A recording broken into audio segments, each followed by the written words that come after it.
being physically attacked. By this standard, would any of those officers be justified in shooting and killing the people causing them physical harm? Every single situation. This may look like a heated exchange about protests, but it's actually a stress test of equal justice. What's really being tested here is whether enforcement standards bend based on political alignment. This raises broader questions about consistency, accountability, and the integrity of public institutions. In this video, we'll break down how selective framing reshapes public trust and what the evidence reveals when rhetoric meets reality.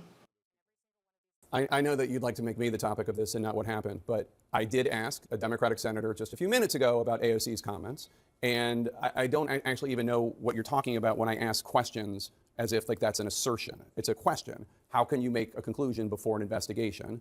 And there really isn't an answer other than you saw the video. I want to ask a question about the rules of how law enforcement is allowed to engage when feeling threatened, per your assertions. Because I want to show some video to you right now and ask, what is the appropriate response for the police officers in this situation?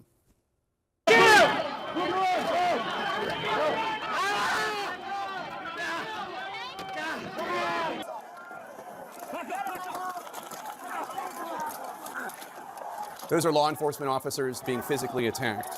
By this standard, would any of those officers be justified in shooting and killing the people causing them physical harm? Every single situation is going to rely on the situation those officers are on. But they know that when people are putting hands on them, when they are using weapons against them, when they are physically harming them, that they have the authority to arrest those individuals. The president pardoned every single one of those people. And make sure that they're getting justice for their actions going forward. President Trump pardoned every single one of those people. And every single one of these investigations comes in the full context of the situation on the ground. And that's one thing that President Trump has been so focused on, is making sure that when we're out there, we don't pick and choose which situations are and which laws are enforced and which ones aren't. Every single one of them is being enforced under the Trump administration, and the clarity of the law stands. And if people don't like it, these members of Congress and elected officials should go change the law and make sure they have that debate and policy change. I just showed you video of people attacking law enforcement officers. Undisputed proof, undisputed evidence. And I just said President Trump pardoned all of them. And you said that President Trump is enforcing all the laws equally. It's just not true. There's a different standard for law enforcement officials being attacked if they're being attacked by Trump supporters. We just saw that. This individual and these instances and these investigations all have to be taken and done correctly in context of every situation that is happening on the ground. So what we are doing today as the Department of Homeland Security is out there with our law enforcement officers, making sure that we're targeting the worst of the worst and that we're talking factually about each situation and making sure that we're bringing those perpetuators of violence back to justice, bringing them to justice and making sure they face consequences for their crimes. We'd love to have the partnership of Mayor Frey. We'd love to have the partnership of the Chief of Police and of Governor Walz every day when we're out there to make sure they tone down the rhetoric and they do the right thing for the people of Minnesota. The moment unfolds with stark clarity. A reporter presses forward, not with accusation, but with a question, one grounded in video, evidence, and the simple expectation of consistency. The footage plays. Law enforcement officers are shown under physical attack. And the question hangs in the air, unavoidable and heavy. If force is justified in one moment, why is it excused in another? When the reporter reminds the room that Donald Trump pardoned every individual involved in those attacks, the tension crystallizes. What follows is not just a dispute over facts. It is a confrontation with the idea of equal justice itself. Kristi Noem responds with familiar language. Context matters, investigations are complex, enforcement must be uniform. She insists the law is applied evenly, that there is no picking and choosing. Yet the reporter does not let the contradiction pass. The video showed undisputed evidence. The pardons were real, and the claim of equal enforcement collapses under its own weight. In that exchange, the gap between rhetoric and reality becomes impossible to ignore. This moment reveals something deeper than a disagreement between a reporter and a cabinet official. It exposes a fracture at the heart of American governance, the selective application of power. Laws are not merely written statutes. They are promises. Promises that authority will not bend to loyalty. Promises that enforcement will not depend on who you support or which side you stand on. When those promises are broken, trust erodes, not slowly, but all at once. The reporter's challenge cuts to the core of modern politics. If individuals who attack officers can be absolved through executive action, while others face the full force of the state, then the issue is no longer policy. It is morality. Justice ceases to be blind when it recognizes faces, flags, or affiliations. And when leaders defend that imbalance by invoking context, the word itself becomes a shield, used not to clarify truth, but to obscure it. Listen carefully to the exchange. Noem speaks of targeting the worst, of enforcing laws across the board, of partnerships and cooperation, but those assurances ring hollow when contrasted with the facts presented moments earlier. The reporter does not raise his voice. He does not editorialize. He simply places reality next to the claim. And in that silence between question and answer, viewers are left to draw their own conclusion.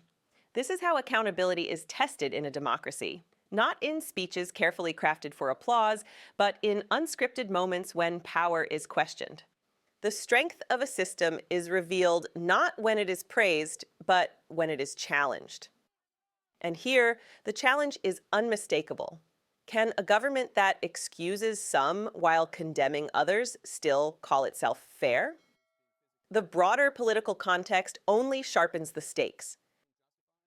The Department of Homeland Security, tasked with enforcing the law impartially, operates under immense pressure from elected officials, public opinion, and executive direction. When leadership signals that outcomes may vary depending on who is involved, it sends a message far beyond any single case. It tells officers on the ground that the rules are flexible. It tells citizens that justice may depend on proximity to power. History shows us where this path leads, not all at once and not with dramatic collapse, but with gradual normalization. Each exception becomes precedent. Each justification becomes habit.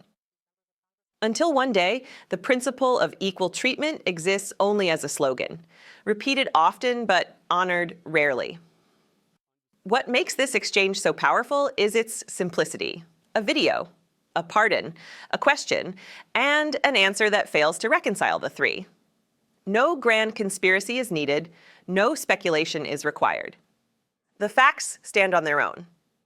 And in standing there, they force a reckoning, not just for those in the room, but for everyone watching. This is not about partisan victory. It is about whether the rule of law remains a shared foundation or a tool of convenience. When leaders say the law is clear but apply it unevenly, clarity becomes meaningless.